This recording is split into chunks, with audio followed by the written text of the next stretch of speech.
like to call to order the Thursday, April 11th, 2024 meeting of the EMS, the Fitch-Rona EMS District Commission meeting at 7 o'clock. And we'll do roll call. Sure, I'll take care of that. Michelle wasn't able to stick around with the date change, so she'll be here next month. I'll go through that. So I'll start with Wheeler. Here. Hilla. Here. Roberts. Here. And Cronin. Johnson. Here. McHenry. It's online. Lonsdorf. Here. See him online. Luganbuehl. Here. And I am here. And I see Deputy Chief Dastelik joined us this evening. So we have a quorum. Any, next item, public comment. Any public comment to report? I had none. So next is review and approval of meeting minutes from March 21st meeting. I did not attend. Any comments on those meeting minutes? Anybody have any questions? Do I have a motion to? I would move Oh, go for it. Lonsdorf move approval. Second. All in favor signify by saying aye. Aye. I abstain. I was not here last meeting. And I'm going to abstain too. All opposed? The meeting minutes are approved. Chief's report when you're ready.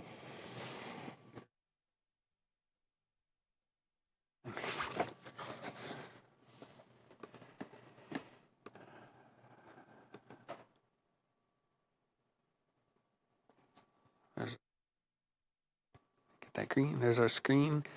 This was sent out. To everybody. Make it a little bit wider. It's just the usual data that you'll see there. We were down a little bit last month from the year before, but still a pretty significant number. So that puts us about even for where we were at this point last year. Same numbers to watch, the out of resources thing as we look about growing in the future. So 10 times yet this year we were completely out of resources and required. It was the city of Madison 8 of those times, and actually it was the village of Belleville that actually had to come into our district up into Verona 2 times yet already this year. All the rest of that data is there for you to take a look at. I'll carefully scroll up.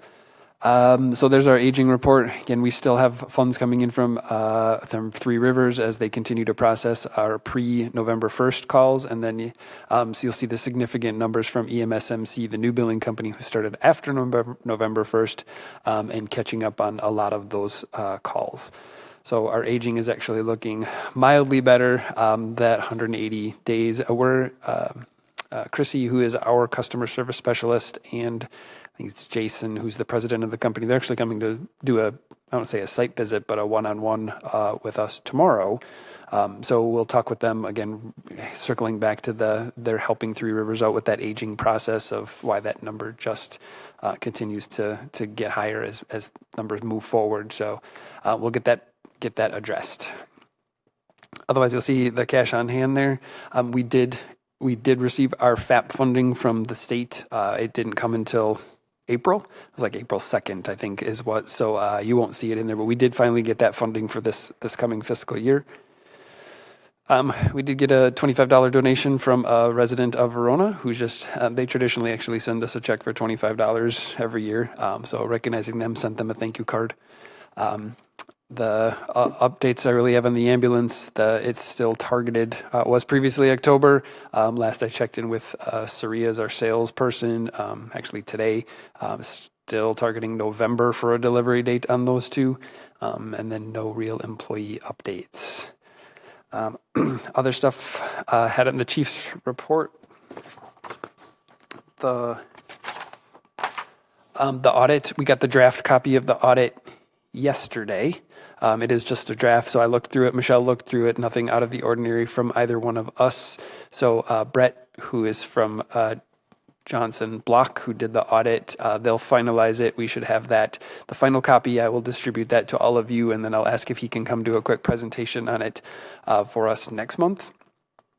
And then was asked to do a quick, if if you've been following any of the news story, the CARES team, the county has put some grant funding out there for the City of Madison Fire Department has a CARES team. There's two kind of tracks with that. One of them is kind of some post-hospital contacts, frequent utilizer contacts, that they go and assist them to try to keep them essentially out of the emergency services system, yet provide them assistance. The other component that they do is mental health. So crisis intervention, if patients call 911 with some mental health issues, the CARES team is the one that actually responds, and that's made up with trained medics. It's kind of a combination of people, some mental health providers. So right now that's just in the city of Madison. If you've been watching the news at all, the county has provided some funding for cities, towns, villages that neighbor the city of Madison to expand some of those services into some of those municipalities. All three of our municipalities do border the city of Madison. As of right now, I've met a couple times as part of the larger group here with the city of Fitchburg. The city of Fitchburg does intend on putting in for some of that CARES funding. What that would be is, we're not entirely sure, but what that will be is the same services, largely the mental health services that as opposed to sending two police officers and an ambulance to somebody who's having a mental health crisis and potentially escalating the situation. They will send mental health care providers and a trained paramedic to interact with those people, get them resources, get them the help. Ultimately, if they need to be transported by EMS, they do call us. If they need some other services, right, police can get involved. But it's trying to get that primary response as mental health intervention. So again, the city of Fitchburg, I know, is getting involved with that. I have not heard anything from the other. I've not heard anything from the other two. Since I have to provide a letter of support, I'm assuming the other two are not are getting involved with that. But just want to give you an update on that. Us as an EMS services are not really going to be involved in it, other than the sharing of information. The high utilizers can potentially be there. We will get called if those patients need to be transported. Absolutely, we'll stay involved if it turns out the city of Fitchburg, or we see it continuing to grow to a point where maybe we can sustain that ourselves. All of those are tax, that response, those personnel are all tax funded through either the county or the city. So it's just an interesting funding source, whether we could take that on ourselves with volume and training. But that was a request. Brent was the one who was looking for that update. Does that kind of help, Brent? Do you have any more questions, or does anybody else have any questions on the CARES grant? Yeah, it was my understanding. My only other question. You can go first. Go ahead, Brent. Oh, I was just going to ask, is it possible that we consider budgeting for this type of response in our area, specifically in the Fitchburg area, moving forward? Because I feel like a lot of the CARES calls could be handled within our, I mean, obviously it would mean more staffing and more equipment and things, but is that something that we want to think about moving down the road? You hit the nail on the head. It is staffing and equipment and tax dollars. So the CARES team, there are 3 of them now, and I'm not entirely sure how many CARES medics there are, but they don't ride on the ambulance. That is their full-time job. So for us to do that here in the city, in our municipality, that's hiring at least 2 more people, full-time positions that don't ride on an ambulance, plus that additional training, plus that, I don't know that the equipment, they've got vehicles, so potentially that additional equipment. I don't think it's outside of the realms of possibilities. It's been a discussion item for years, what we want it to look like, and if it's truly CARES versus, we can call it some sort of community medic program. I think we're going to keep an eye on it. To me, that is what has prevented us doing it in the past, is the cost. It's a pretty heavy lift. Unfortunately, I think this is the way of many of the EMS calls.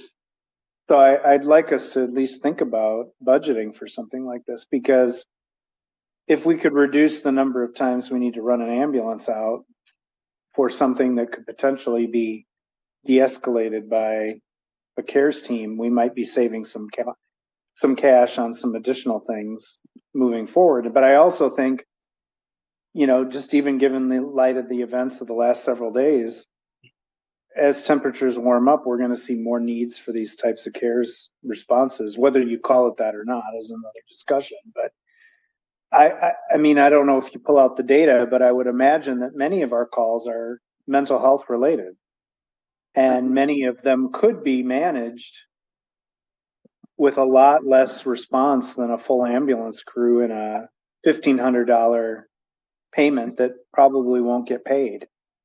And Brent, you're not wrong. I mean, just speaking from experience in the ER, and I don't know, Dr. Lonsdorf, what you've seen in the past, but I can tell you that the trend right now is those patients that are coming in mental crisis usually leave AMA, or they end up going to jail.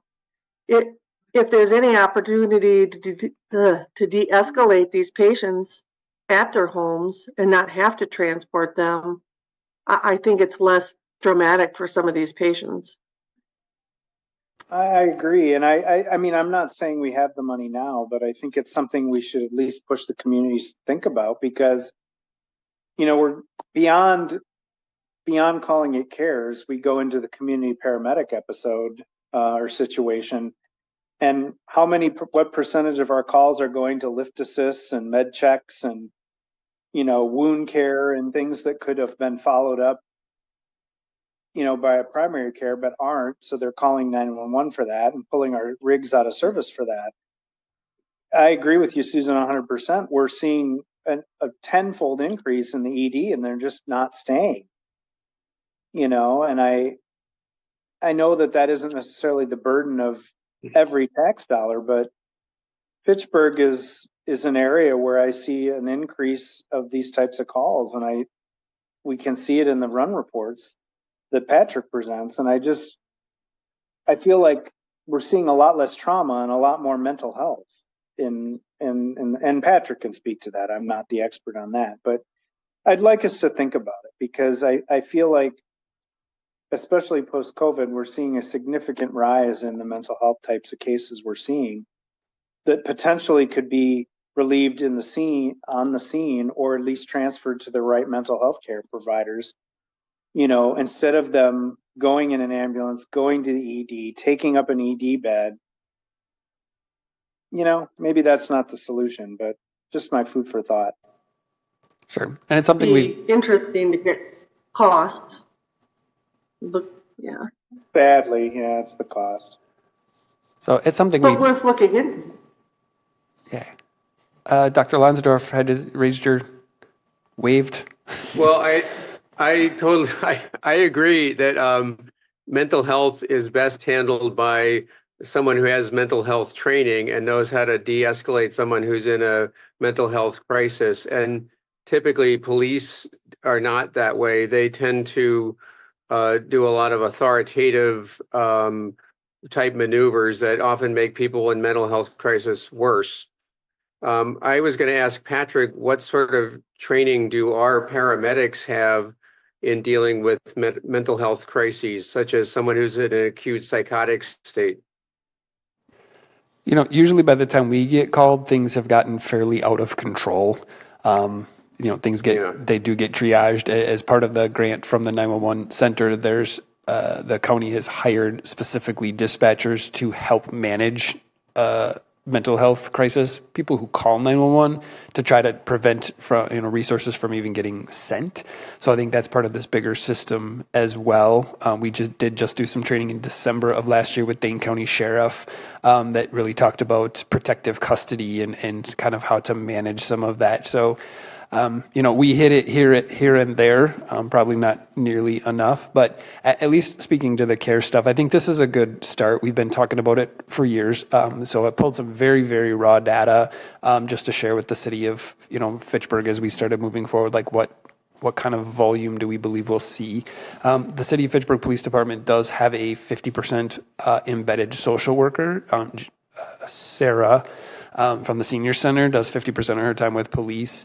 I know the city of Verona is talking about it. I'm not sure where it's at. They had an intern last year with the Verona Senior Center who was very interested in this. Him and I talked for quite a bit as well. I know, so they were working on that. I think this is a good start. We'll see what the utilization is. We'll see what those numbers are. It's a system that is already established. It's got 24-hour coverage to some extent. They have 3 teams already in place. I believe the neighboring communities, excuse me, are only getting coverage for the 12-hour day. It's like 8 a.m. to 8 p.m. or something like that. So that drastically affects what some of the numbers will be. But I think this is a really good start to see how at least one community will be able to utilize that and potentially grow it, as opposed to duplicating efforts and training and work. I don't have a start date, but we'll see how it goes. And quite honestly, if we had 12 hours and it was 8 p.m. to 8 a.m., I mean, we have resources during the days. It's crisis is there. There's more police officers. It's at 8 p.m. to 8 a.m. where you don't have your social workers. You don't have crisis of rep. Did you have a question? Well, and I, not to cut you off, Susan, I think you're breaking up a touch, but one of the things that I'd like us to think about is leading in this industry a little bit, because this is only going to escalate the number of behavioral health and mental health problems that we have as our society changes and ages. And I agree with you, Susan, 100%. It's after hours. It's when you get home from work that these things start to evolve. And, I know that budgets are tight, but at the same time, part of the reason that we have these services and we have these tax dollars is to provide these extra, to consider supporting these types of needs in our community. And I don't know. I know there, Patrick, you can talk about it maybe at another time, but the whole excited delirium change has, caused some concerns, I would think too, and how we manage some of these crisis situations. And funds are only going to get tighter, but if perhaps we can find a way to, lead in this endeavor rather than just follow behind. Well, Patrick, you partially answered I my would question. I would just say I agree with you, Brent, that I would love to take a leadership role. I'd like, though, if there's already a CARES team for the city, that we just become part of a system, more or less, that we don't just do something on our own. There may be ways to do this less expensively and, by changing budgetary things or incorporating it into a budget. If we needed to, we could have some kind of ad hoc committee that could get more information and come up with some proposals of some sort. Totally agree. So, Patrick, you kind of answered my question that it'd be 2 people, but are you saying that a Fitch-Rona EMS paramedic would not be teamed with that, or? Correct. This is just the City of Madison's CARES team. So we are not involved with it whatsoever. No, I mean for the grant that Fitchburg would apply for. We're not sure. I'm not sure how it would look. Fitch-Rona, we would not have anybody on part of that CARES team response. It would essentially be what occurs now in the City of Madison, which I'm completely guessing as how that process works. They get screened at the 911 center. The appropriate resources are sent, if at all, right? So if it could be handled on the phone, if it does need a visit from somebody, the appropriate resources, whether it is the CARES team, whether it is law enforcement, social worker, mental health, those people are sent to that individual having those issues. We are not involved. Potentially, the City of Fitchburg Police would not be involved. The CARES team would come in. Now, there is absolutely a two-way exchange of information, so we would know, or at least the police department would know, that the CARES team is coming into whatever on whatever road, 5520 Lacey Road, that there was an incident there, there's something there, so that information is managed. So we will know how many times they're coming in, what exactly they're doing. So no, we would not be involved at this point. Okay, because my understanding was that a paramedic and a mental health person team up, and that's how they respond. So I'm kind of a little bit confused. So would that be expanding the Madison team so that they come into Fitchburg, or the Fitchburg? Yes. Okay, Yes. gotcha. Yes, No. they already have the people and the personnel in place, hired and trained. Okay, So it's just expanding their team more. got it. Okay. I think there's a couple of times too that if there's a 911 call and the city sends an ambulance or a fire truck to those locations, if the crew on scene thinks that this is more of a mental health issue that the CARES team can manage, then they can request the CARES team to come in as well. And I would guess if they were able to come into our district, and I think there are they've had a few clients that live in our district that they've had contact with that maybe have moved from the city into Fitchburg. I think they've been in Verona once or twice in the past couple of years since they've started the program. But even if we are on scene with a 911 call and we don't think that it is a medical emergency that needs transport to the hospital, we could potentially request the CARES team to come in and manage that call moving forward.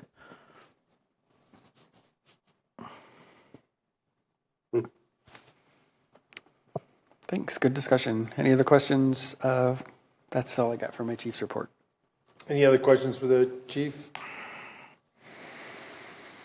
I guess we'll figure out how to kind of formulate this really good conversation into an action item here. But lots of thought-provoking conversation. Thank you. Yes, I will do that in the future. Sorry.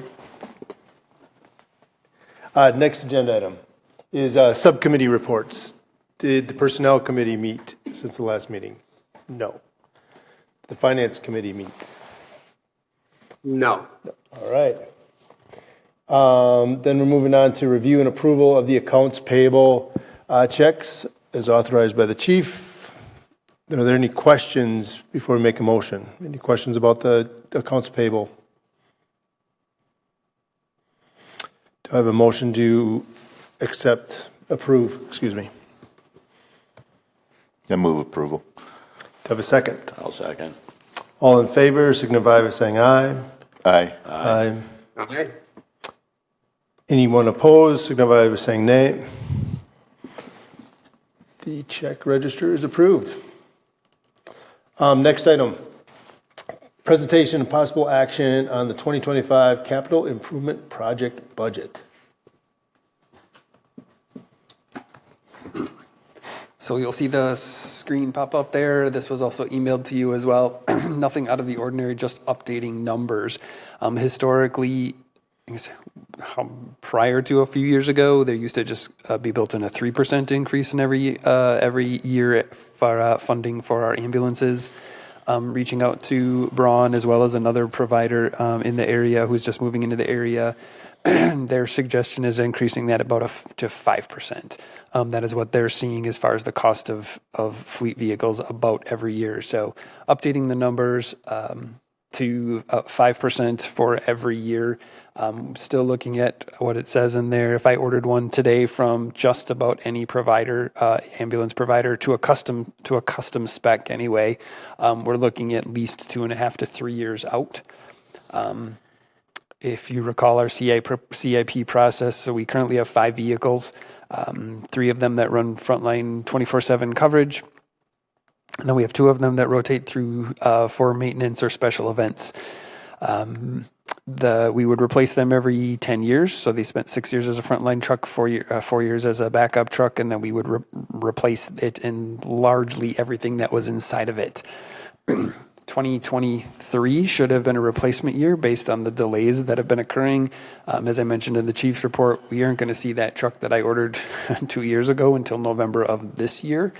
So as part of that pre-planning process, knowing of that huge extension, 2025 would have also been a replacement year. So we'll actually see our 2025 truck hopefully in November, and we'll see the truck that we should have bought last year in November. So there was kind of a compounding of years in there.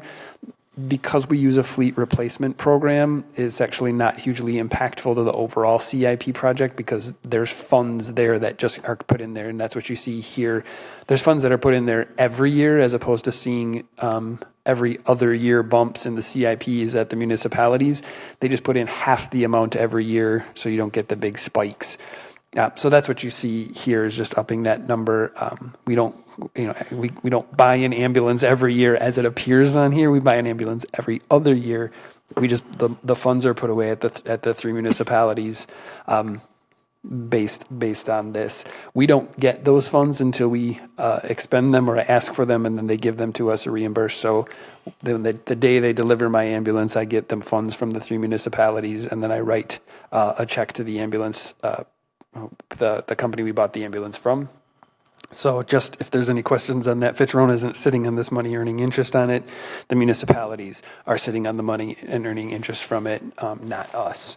How it gets broken down is based on the equalized value. Once we take, it's the 55%, 41%, and 4% based on last year. That's what this is. So I'm already looking on talking to the provider we currently have for speccing out something for 2027, as well as a new ambulance manufacturer, I guess, that has just kind of moved into the area. They've already got a couple of them sold to our neighbors, giving them the same specs so that we can do some apples to apples comparison, so that we're not stuck with the same. Currently, I do appreciate all 5 of our ambulances come from the same manufacturer, which is really great for the replacement part kind of program policies, right? I have a drawer full of handles and door locks and lights and things that I can replace on all of our trucks. I don't have to keep multiples of everything because they're different manufacturers. So really would like to stick with the same one for that purpose alone, but it's also probably time we make sure that we're getting a competitive rate. So yeah, this was actually due to the city of Fitchburg on Tuesday. So they were sent this. It'll go to the city of Verona in the coming weeks. But this is the CIP if anybody has any questions on it. Any questions for the chief?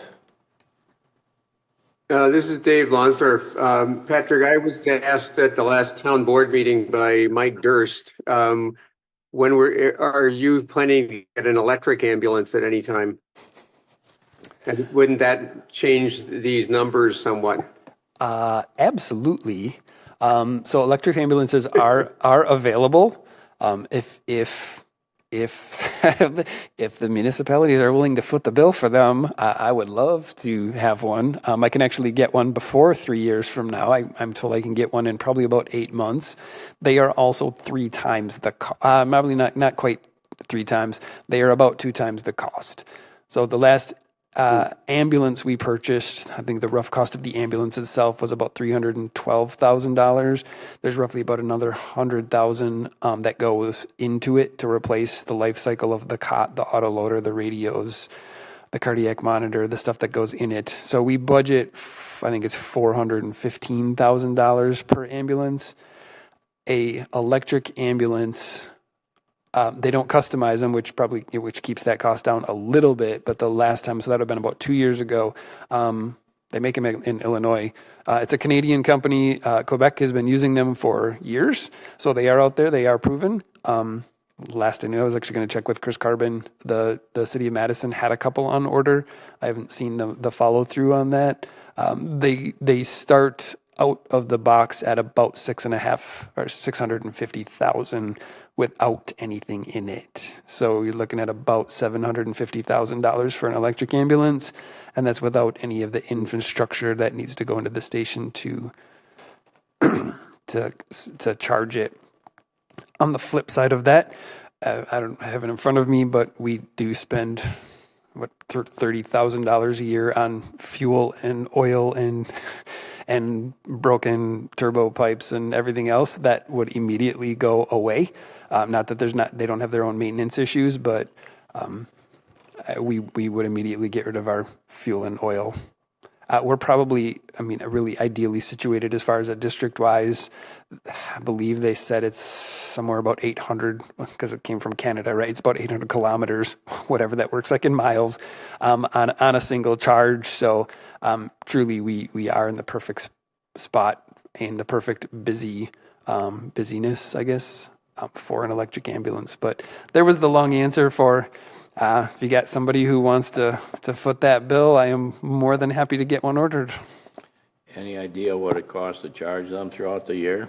You talk about fuel cost? What's the electric cost for charging them? Yeah, I don't know. My very limited knowledge of electric vehicles is because you can essentially mass produce electricity. It's still a higher cost, but it's because you can produce electricity on such an industrial scale that it's not as impactful as it would be when you break it down into oil and fuel use.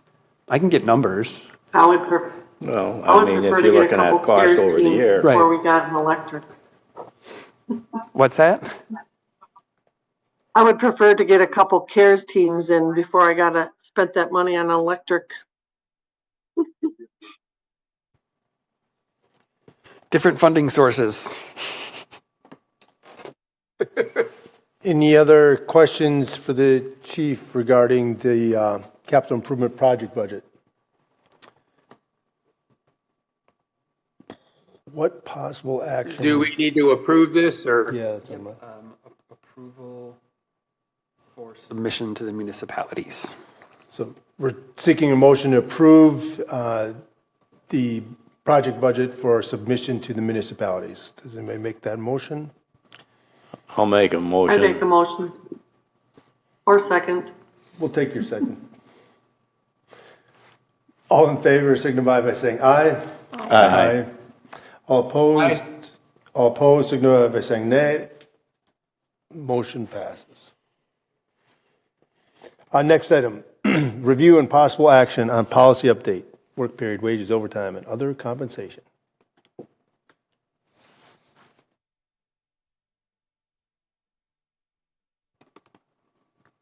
Thank you. While I get it pulled up here, and if anybody's more tech savvy than is my computer is stuck in dark mode, and I have no idea how to ever get it out of the dark word mode.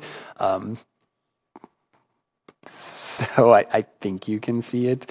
Let me remove the watermark. That will help a little bit. This has been part of the discussion we had last month on when we started working through the wages and benefits for that new deputy chief position. So I'm bringing it up. This would change. We currently have a policy that drives wages. Historically, so we're going back years, a handful of years now, the non-represented staff, so essentially the chief, the deputy chief, and the part-time office manager, when it came to wage increases, whatever was negotiated with the representative staff applied then to the non-representative staff. In 2018's collective bargaining agreement, when we added that third ambulance, the pay scale was essentially overhauled, and there was no clear wage increase for the collective bargaining unit. So that was the first time I brought to the commission a wage scale for the non-represented staff. That was determined and left there for about 3 years until, again, 2 years ago, though there was negotiated increases for the collective bargaining agreement.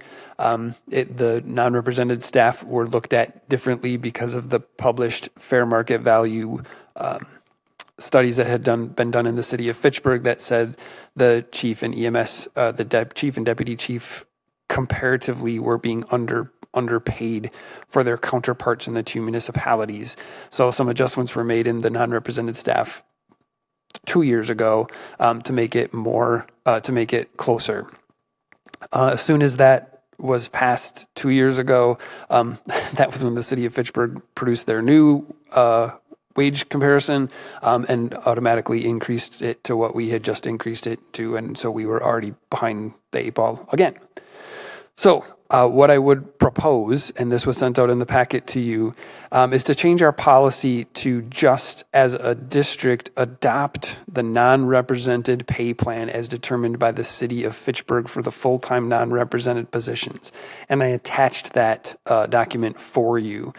The reason I picked the city of Fitchburg versus the city of Verona is picking the equivalency of the fire chief and the deputy fire chief in Fitchburg is because I believe the structure of Fitch-Rona largely compares better to the city of Fitchburg. So the city of Fitchburg has 2 functioning fire stations plus the admin station. They have 2 apparatus on duty every day.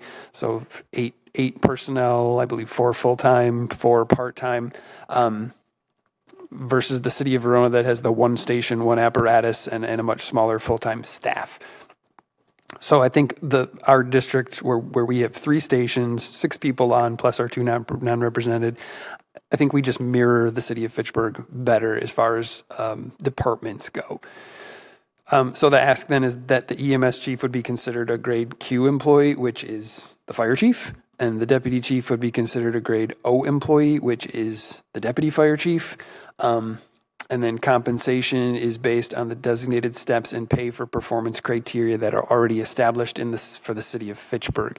And I attached that document with you. I've been actually working with Sarah Olson, who's the HR director in the city of Fitchburg, to help us come up with a fairly good equivalency as far as what that evaluation and pay for performance looks like. That is in that document you haven't, that was sent out in the packet to you. I do need to update this to include, I think we should actually put Michelle, who's our office manager. There is office manager positions that are equivalent in there. I would like to put her wage in here as well. To me, adopting this prevents us having to come back every 3 years and saying, we're not meeting fair market values. What do you think those wage increase or range comparisons should be for our non-represented staff? When essentially the city of Fitchburg, who has significantly more resources and is on top of this better than we are, when those changes are made every year for the city, those changes would be made for us. You can see based on that evaluation process, which isn't in the policy, and I can put it in the policy if you're more comfortable with that than just having the handbook and the handouts that were attached that are just part of the program. It still requires, essentially what it requires is approval by the commission for what those wages increases are. Up to step 6, after that is a pay, or step to step 5, after that is a pay for performance. That means the personnel committee from the commission would do an evaluation on me to determine what my wage increase would be. Then I trickle that down to the 2 deputy chief positions, my evaluation on them. And then if you look at, if you dig deeper into what the handout was, I can award a wage increase up to a certain amount of points based on that pay for performance. Anything above a certain amount of wage increase actually also has to be approved by this board. So it's not a free-for-all of Patrick giving himself a significant wage or giving Jeff or Matt a significant wage increase. That would always have to be transparent through you, and you would always have to approve that. But it just puts it in a guidance document in perpetuity. So we have a model to work with. The other thing I would put in there is the annual cost of living increase. If approved at the 2 municipalities, would be commensurate with the non-represented staff between the 2 municipalities and based on whichever one would be higher. So again, I don't have to come and say that this is the wage step increase. We would just automatically adopt what the equivalency would be for the 2 municipalities. I'll finish knocking this out, and then you can ask for your questions. So it's updating the policy as well. It previously had listed in there overtime. So cleaning up the policy, and we updated this, I think, about a year or 2 years ago to talk about overtime and comp time. Really, it cleans up the language.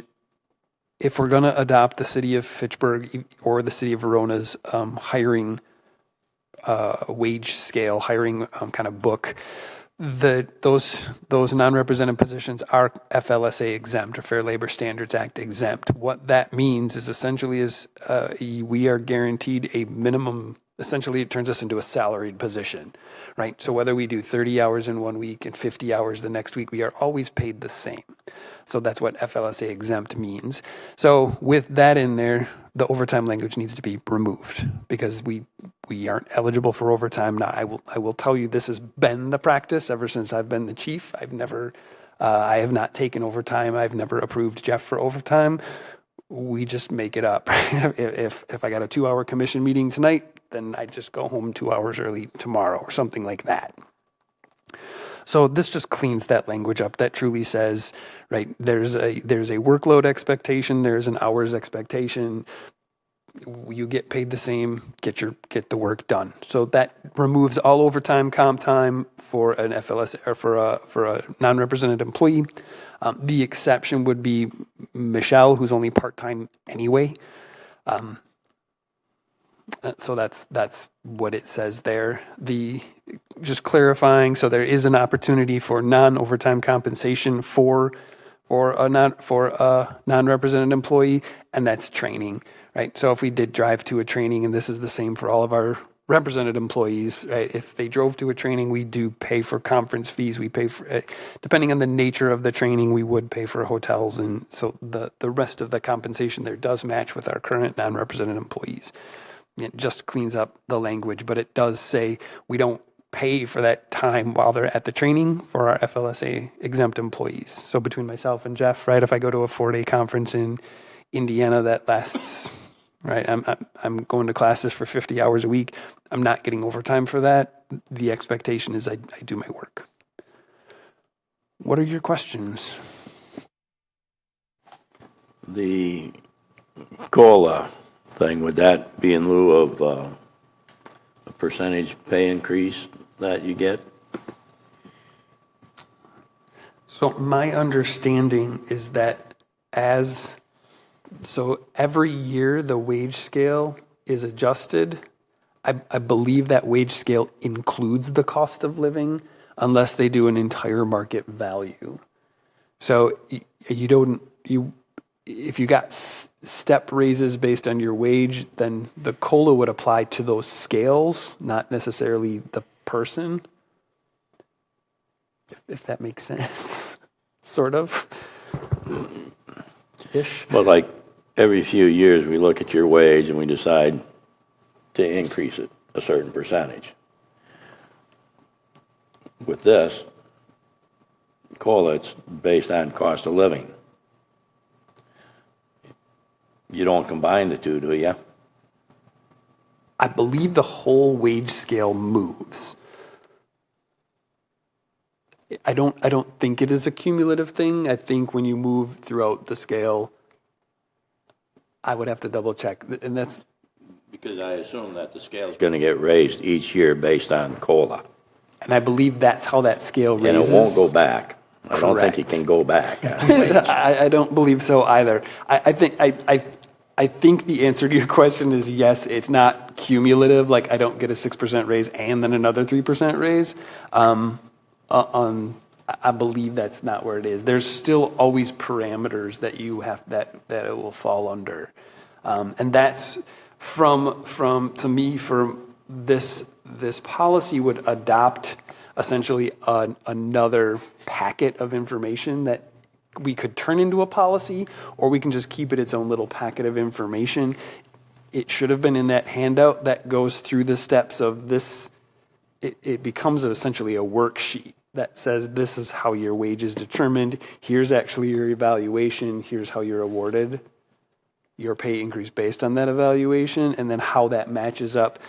Every year, Fitchburg publishes a non-represented pay plan that I believe is based off of COLA. Believe. Can I just ask a question? Because I understand what you're saying. So as the chief, you have the ability to make an adjustment based off of performance. So here it is, step whatever. You have you can go up 2% based on performance, correct?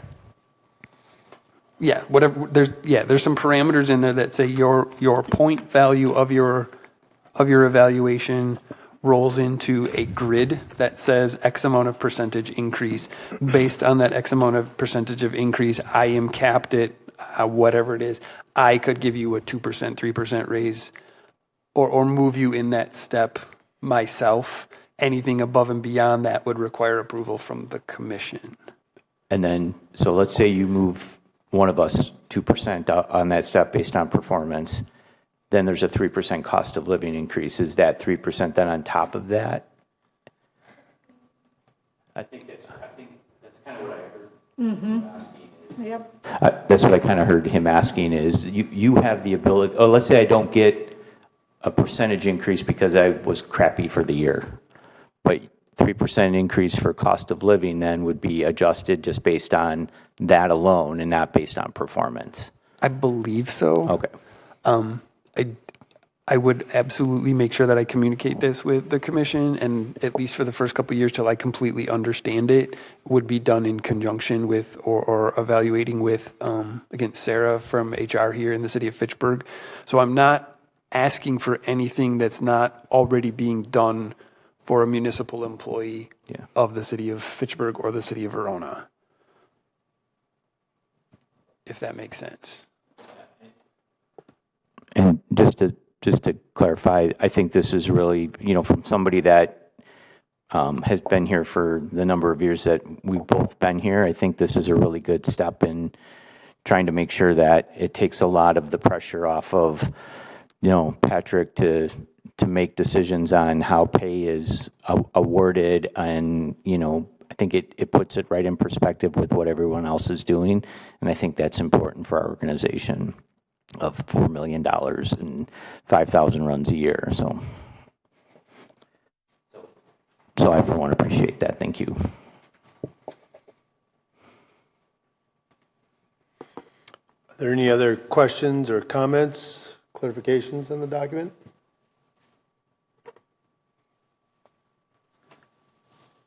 Then we are looking for a motion to approve this policy as shown, as edited. To have a motion to approve. I move approval. Right. Dr. Lonsdorf, you want a second? Yeah, I'll move that. I thought I heard somebody or a second.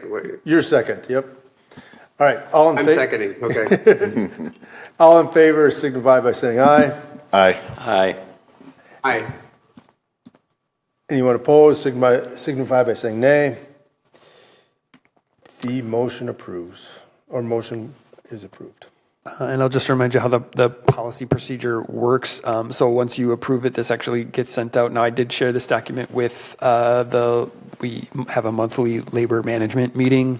This was Kelly Cloudsdale is the new, not new, she's been since the beginning of the year. She is the union steward. This was shared with her plus the two other people on that management or on that labor team that meets with us. This was shared with them. There was no, at least concerns from the three of them. It does go to the entire collective bargaining. Every policy goes to the entire collective bargaining unit for a 21-day feedback period. Any comments are recorded and brought back to this body for consideration. Doesn't mean you have to do anything with them. You're just hearing the voice of the bargaining unit. So this will come back next month, or I will report back next month if there's any comments for you to listen to or hear for discussion. This will, I will continue to work on that document and share that how this works, because this will then affect, we're not doing, similar we talked about last month, we're not doing any mid-year we're not doing any mid-year wage increases. This will we will work on this over the next couple of months to get this implemented, starting or impacting wage increases for 2025.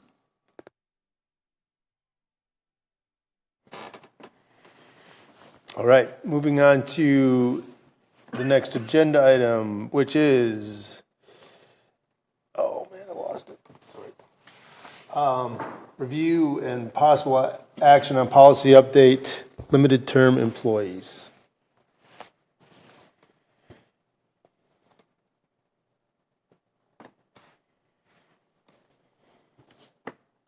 Sure, thanks for giving me patience while I pull it up.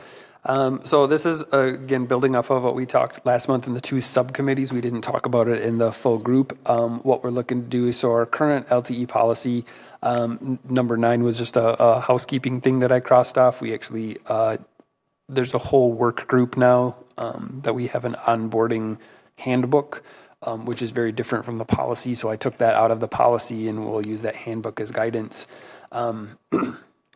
We do allow a uniform allowance for our LTE staff, which was not in here before. The section we're really looking at is the section in red that we talked to last month. We recently had one of our full-time employees transition, who worked full-time elsewhere at MATC, but has transitioned to working for us as a part-timer. So was with Fitch-Rona for 14, 15 years, something to that extent. So is willing to stay and work for us as an LTE, in that LTE role. So what this is, I would like to do is there's some value, right, to him. He understands our service. He understands the district. He has the ability to onboard. He has the ability to precept. He's got some experience and willing to stick around and help us out with that LTE staffing. What this would do what this asks is if employee has a minimum of 5 years, if they went from a full-time status to a part-time status, that would actually cross their wage that they left Fitch-Rona at. So they would be working in an LTE status at the wage they left their full-time status at. If not, it's a pretty significant pay decrease from somebody who's been here for 15 years to go back to what we pay our current LTE status, our LTE wages at. The majority of our LTEs have been with us. I think the longest LTE we've got has only been here about 4 years. So now I've got somebody with 15 years of experience who's willing to stick around as an LTE. So I think that should be recognized. What this says, and we're not setting the precedent. Middleton unilaterally, thank you, Middleton. No, that's a good idea. Middleton had something in the same situation. They did set the precedent for this. They did the same thing. Had one of their full-timers go to a part-time status, and they brought him into that LTE status at the wage he left. Now they also did what I propose here.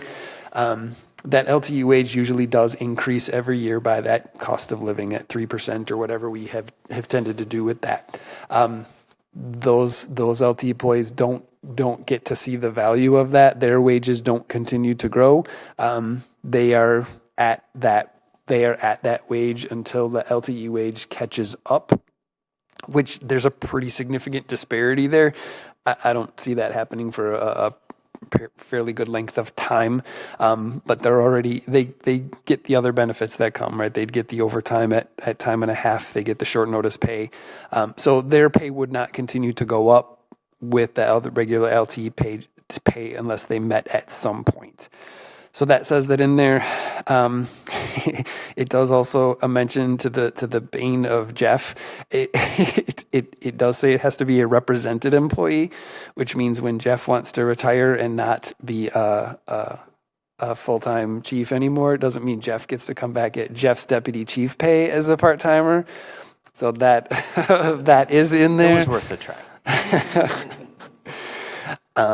The last thing that it talks about in there is if somebody truly retires from Fitch-Rona, they have to completely separate from Fitch-Rona for, I believe you actually probably know, 75 days, something.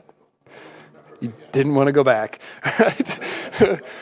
There's a period it's of like 70 days. Yeah, it's like 70 days. They completely have to separate from every job that they would accrue retirement in order to collect their retirement. So technically, they do have to terminate. After whatever that 70-something day period is, they can come back and continue to work then as a part-timer. But right, the way the policy read before, they would have to come back from square one because they left.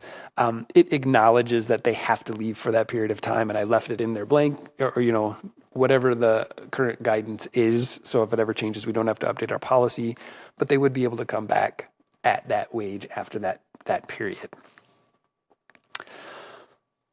It's going to be a little bit more challenging to track budget-wise because right now we have a fairly solid idea of how many LTE hours we use every year at the same pay scale. So now I have LTEs working at different pay scales.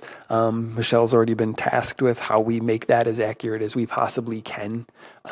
So it is something acknowledging that it's going to change the LTE budgeting process just a little bit.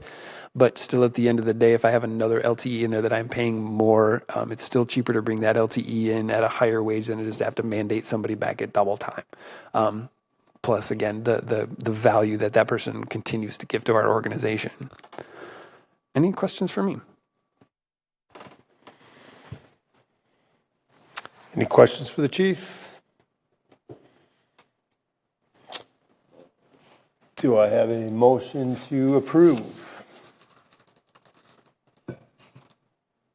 I'll make a motion to approve the limited term employee policy. Have a second? I'll second it. All in favor signify by saying aye. Aye. Anyone opposed? Anyone opposed signify by saying nay. The motion passes. Next item is other business as allowed by law. Is there any other business? Then we move on to, is there a motion to adjourn? Make a motion to adjourn. Second? Second. All in favor signify by saying aye. Aye. Anyone opposed? Aye. Sorry about that. Anyone opposed signify by saying nay. The motion passes and we are adjourned. Thanks, everybody. 7:56.